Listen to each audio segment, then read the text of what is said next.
सासू माँ मेरा चूल्हा अलग कर दो। रीमा फटाफट रसोई में अपने बच्चों का टिफ़िन पैक कर रही थी। इतने में देवर मनीष ने आकर कहा, भाभी आपने अभी तक मेरे लिए नाश्ता नहीं तैयार किया। भैया जी मैंने आलू की सब्जी और पराठे तो बना दिए हैं, लेकिन आपने अचानक से आलू के पराठे की डिमांड कर दी तो थोड़ा सा रुकना पड़ेगा।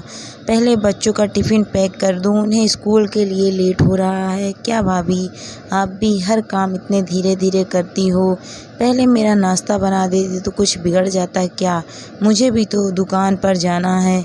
हर बार बच्चों का बहाना करके बस मुझे लेट करना होता है। मनीष बड़बड़ाते हुए बाहर हॉल में आ गया, जिसे सुनकर सासू माँ राधिका जी चिल्लाते हुए रसोई में आई। क्यों हर बार बेचारे को लेट कर देती हो?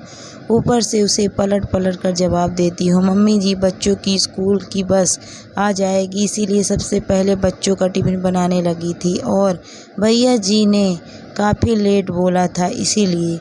बहू वह तो छोटा है, लेकिन तुम तो समझदार हो।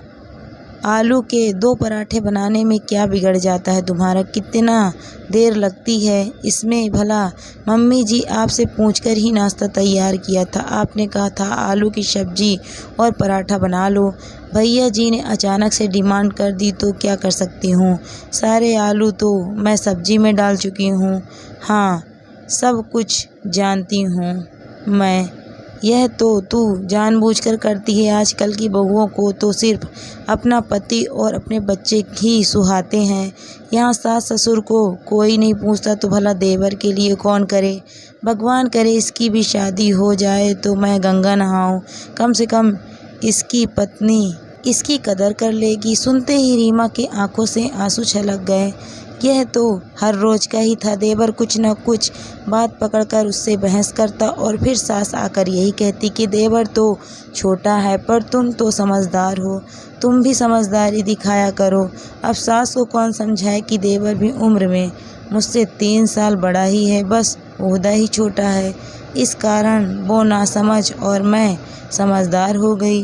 कुछ महीनों बाद जब मनीष की शादी सोनी से हुई तब भी हाल वही थे। खुद दोनों पति पत्नी सुबह लेट उठते। देवरानी तो जब तक मनीष घर पर होता रसोई में आकर देखती भी नहीं, और फिर मनीष दुकान लेट जाने की बात पर रीमा पर बड़बड़ाता। अभी भी सास का तकिया कलाप वही था, बहू तेरा देवर तो छोटा है, तू तो समझदार है। क्या हो जाएगा अगर 2 लोगों का नाश्ता और तैयार कर लेगी तो?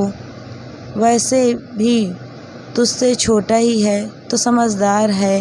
पर आज सुबह तो बात ज़रूरत से ज़्यादा ही बढ़ गई। रीमा की तबीयत ठीक नहीं थी तो उसने पोहा बनाकर बच्चों के टिफ़िन में पैक कर दिया और अपने पति समीर को खिलाकर रवाना कर दिया। उसे पता था देवरानी तो अभी उठी ही नहीं होगी, इसीलिए थोड़े से ज़्यादा पोहे बनाए थे कि सासू माँ, देवरानी और देवर तीनों नाश्ता कर लेंगे। लेकिन जब मनीष ने पोहे देखे तो गुस्सा करने लगा। यह क्या, नाश्ते में पोहे बनाकर रख दिए हैं? खाना बनाने के नाम पर ही रोना आता है। तुम ही करो नाश्ता तुम्हारा, मुझे नहीं करना। इंसान दिन भर मेहनत करता है और उस पर से खाने के लिए मिलता क्या है? पोहा। मुझे दुकान के लिए लेट हो रहा है, मैं दुकान पर ही कुछ नाश्ता कर लूँगा। अरे बेटा तू नाराज़ क्यों हो रहा है? सुबह सुबह यूँ दुकान पर नाराज़ होकर नहीं जाते क्या मम्मी?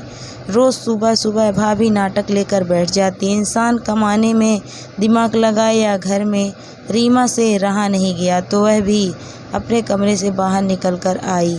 क्या कह रहे हैं भैया जी आप?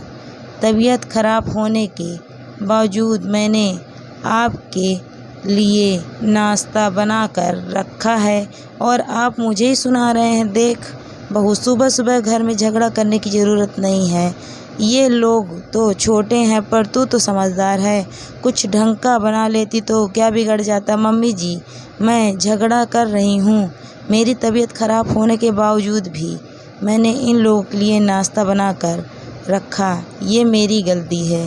अब मैं यह गलती दोबारा नहीं दोहराऊंगी। अब से अपना नाश्ता खाना ये लोग खुद बनाएंगे, मैं नहीं बनाऊंगी। क्या सोनी नाश्ता नहीं बना सकती थी? बहू तू तो एक घर के दो टुकड़े करने में लगी हुई है। अगर मनीष ने कुछ गुस्से में कह दिया तो यह तो देख कि वो तुझसे छोटा है। मम्मी जी, भैया जी सिर्फ ओहदे में मुझसे छोटे हैं और उम्र में मुझसे 3 साल बड़े हैं, जबकि सोनी मेरे बराबर की है। फिर भी समझदारी की उम्मीद आप मुझसे करती हैं, और ओहदे की तो बात ही छोड़ दीजिए, उसका तो लिहाज ही नहीं है इन लोगों को। और आप मम्मी जी, बजाय इन लोगों को समझाने की मुझे ही चुप रहने के लिए कहती हैं। माफ़ कीजिएगा, पर अब मुझसे चुप नहीं रहा जाएगा। या तो आप जिम्मेदारी बांट दो या 2 चूल्हे कर दो।